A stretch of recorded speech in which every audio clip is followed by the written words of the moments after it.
brought to you by Palvi Agrico. आता शेतीसाठी जे काही लागणार ते घरपोच मिळणार, तेही मोबाईलच्या एका क्लिकवर। सन्माननीय फडणवीस साहेबांचं कौतुक करतो, अभिनंदन करतो, कारण का आता ह्या घटकाला महाराष्ट्राला जसा बजेट अपेक्षित होता तसा बजेट साहेबांनी दिलेला आहे, सादर केलेला आहे। की पाणी पुरवठा योजनेचे जर आपण सगळ्या योजना बघितल्या, जलजीवन मिशनच्या लोकांना पैसे मिळाले नाहीत, आत्महत्या झाल्यात, कॉन्ट्रॅक्टर्सना पैसे मिळालेले नाहीयेत, शेतकरी कर्जमाफी, सातबारा कोरा असं आश्वासन होतं।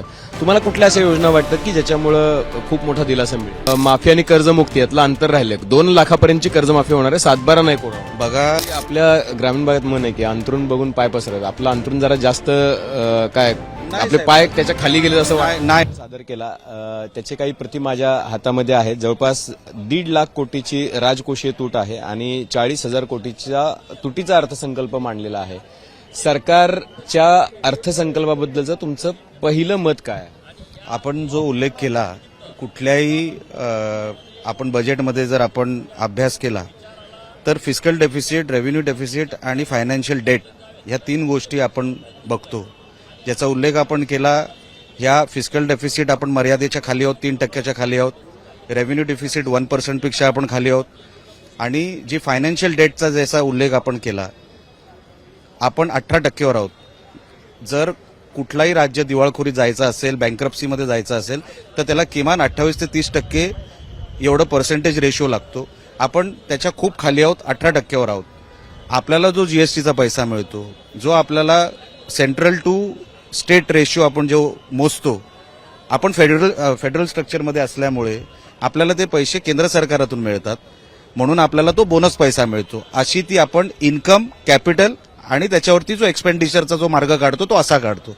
मी मनापासून सन्माननीय फडणवीस साहेबांचं कौतुक करतो, अभिनंदन करतो, कारण का आता ह्या घटकाला महाराष्ट्राला जसा बजेट अपेक्षित होता तसा बजेट साहेबांनी दिलेला आहे, सादर केलेला आहे। मी मनापासून त्यांचा आभार व्यक्त करतो। कुठले मुद्दे तुम्हाला असे वाटतात की जे ग्रामीण महाराष्ट्राच्या विकासासाठी या बजेटमध्ये फार महत्वाचे ठरतील? त्याचं कारण मी असं विचारतोय की पाणी पुरवठा योजनेचे जर आपण सगळ्या योजना बघितल्या, जलजीवन मिशनच्या लोकांना पैसे मिळाले नाहीत, आत्महत्या झाल्यात, कॉन्ट्रॅक्टर्सना पैसे मिळालेले नाहीयेत, शेतकरी कर्जमाफी, सातबारा कोरा असं आश्वासन होतं। तुम्हाला कुठल्या अशा योजना वाटतात की ज्याच्यामुळं खूप मोठा दिलासा मिळेल?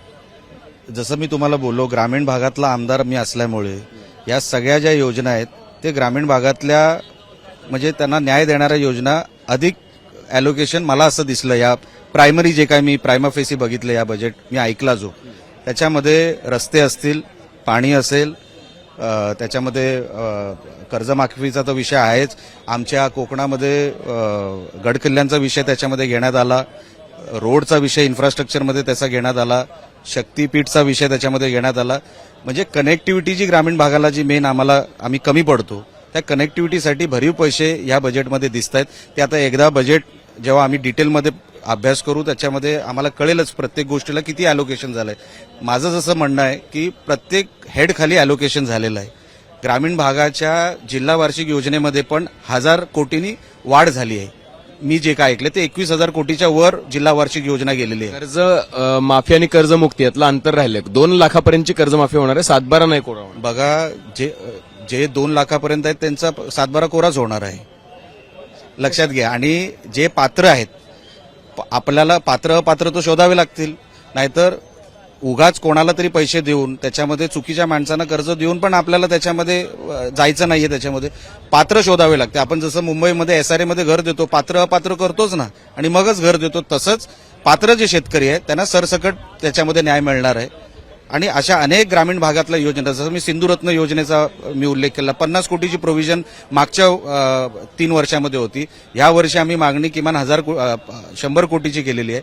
ती 100 कोटी मिळाल्यानंतर ग्रामीण भागातल्या या सगळ्या योजना सगळे हेड कव्हर होतील।